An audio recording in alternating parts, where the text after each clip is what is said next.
lavasse o chão, orasse sem parar, nada do que ela fizesse será suficiente para agradecer tudo que ele fez por nós. E nada que nós fizermos.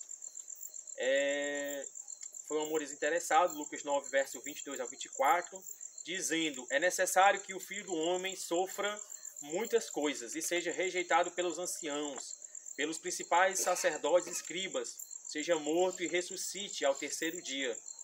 E alguém disse, né, não me recordo quem, o brocado popular diz, a esperança é a última que morre. E alguém disse esses dias, eu não me lembro quem, foi a irmã Rosa, que diz: a nossa esperança ressuscitou, ou seja, vive para todo sempre, jamais morrerá. É imortal, como os atributos de Deus. Ressuscite no terceiro dia. 2 Coríntios 5, verso 15. E ele morreu por todos, para que os que vivem não vivam mais para si, né? Não vivam aquela vã maneira, né? Mas para aquele que por eles morreu e ressurgiu. Gálatas 1, verso 4, Efésios 5, verso 25 ao 27, Colossenses 1, 22, Tito 2, 14 e 1 Pedro 2, verso 21 ao 24. 2. Foi um sacrifício comercial, Atos 20, verso 28, o qual ele comprou com o seu próprio sangue, 1 Coríntios 6, verso 20. Porque para o homem é impossível, mas para Deus nada é impossível. Fostes comprados por bom preço. 1 Coríntios 7, verso 23, Apocalipse 5, 9. E com o teu sangue compraste para Deus homens de toda tribo, língua, povo e nação. Foi um resgate pago para livrar e libertar o homem do cativeiro do pecado. Mateus 20, verso 28. Tal como o Filho do Homem não veio para ser servido, mas para servir e dar a sua vida em resgate de muitos. Marcos 10, verso 45, 1 Timóteo 2, 6, Hebreus 12, verso 2. E aqui ele nos dá o padrão do reino, né? Porque no mundo os que têm autoridade que são servidos, mas diante do reino de Deus, os maiores são os que servem mais. Né? Como o próprio Cristo, né? Ele botou uma toalha aqui por ocasião da Santa Ceia, na Páscoa, né? E aí lavou os pés de cada um. Ele nos ensinou um exemplo. Glória a Deus. 3. Foi um sacrifício legal. Cumpriu uma exigência da lei e da justiça de Deus. Gálatas 4, verso 4 ao 5. Mas vindo à plenitude dos tempos, Deus enviou o seu Filho, nascido de mulher, nascido sob a lei, para resgatar os que estavam debaixo da lei, a fim de recebermos a adoção de filhos. Mateus 3, verso 15. Mas Jesus lhe respondeu: deixa por agora, porque assim nos convém cumprir toda a justiça. Capítulo 26, verso 39, Romanos 5, verso 19, Hebreus 9, verso 20 e verso 22 a 24. Glória a Deus. 4.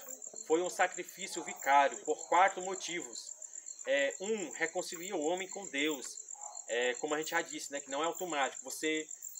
Quando você reconhece Cristo, você vem a Ele, se entrega a Ele, ali Ele reconcilia você com Deus, né? Porque o nosso pecado faz separação entre nós e o nosso Deus. É por isso que Ele veio para nos reaproximar, nos reconectar. Hebreus 9, verso 11 ao 12. Romanos 5, verso 10. Pois se nós, quando éramos inimigos, fomos reconciliados com Deus pela morte de seu Filho, muito mais, estando já reconciliados, seremos salvos pela vida, pela sua vida. 2 Coríntios 5, verso 18 ao 19 e Efésios 2, verso 16. Aqui diz assim, né? Seremos salvos pela sua vida. E lá no Antigo Testamento diz que a vida está no sangue. Por isso que o sangue tinha que ser derramado, para que a vida fosse derramada, para que desse vida a todos que estavam mortos. Glória a Deus. Verso 2. É uma oferta pelo pecado do homem. João 1, verso 29. Eis que o Cordeiro de Deus tira o pecado do mundo, como a gente já disse. Isaías 53, verso 6 ao 12. Mateus 26, verso 28. 1 João 1, 7. 1 Coríntios 5, 7. Hebreus 9, 14. 3. Satisfaz a exigência da santidade de Deus, que foi violada. Ou seja, como nós já dissemos, nenhum de nós podemos fazer nada para ser suficientemente justo. É por isso que o que Cristo fez na cruz é imputado a nós, quando nós nos rendemos a Cristo. E aí quando Deus olha para nós, diante do julgamento, Ele diz: não, você é justo, porque eu vejo o meu filho em você. É por isso que Cristo precisa estar formado em nós. Né? Precisamos estar constantemente buscando a Ele em oração, na palavra, no jejum, no louvor, no momento de culto, né? Em todas as ocasiões, em conformidade com o que Deus nos deixou. nos ordenou. Romanos 3, verso 25 ao 26. Glória a Deus.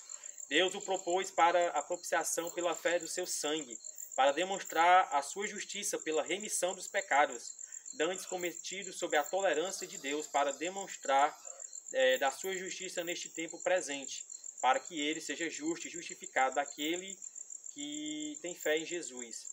Hebreus 2, verso 17, 1 João 2, verso 2 e capítulo 4, verso 10.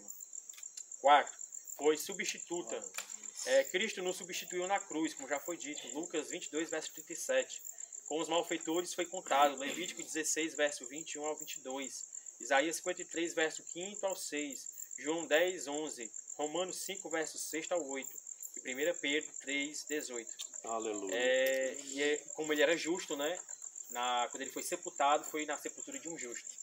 E aí, só para a gente concluir, aí aqui depois a gente tem a lição, exercícios, né? Que pergunta: quem é o nosso sumo sacerdote e onde está escrito? Como nós vimos, né? Em Hebreus 9, verso 11 ao 12. Aí escreva o versículo-chave sem olhar na lição. Qual é a dica que eu dou?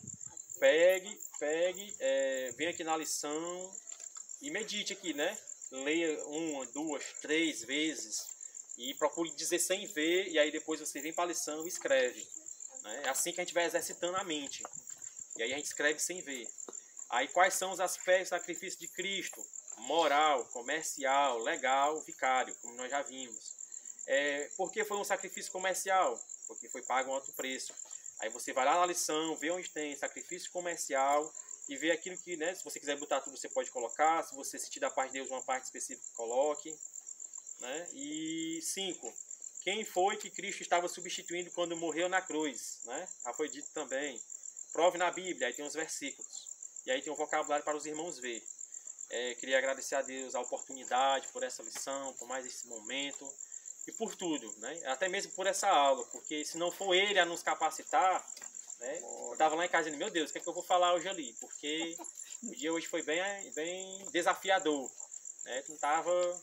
E aí a gente chega aqui e o Senhor nos surpreende, né? Faz assim fluir, águas vivas, né? Glória a e Deus. é graças a sua graça, né? A sua dádiva, a sua bênção. Assim nós agradecemos a Deus por tudo, né? E uma ótima noite. Agradeço a minha oportunidade.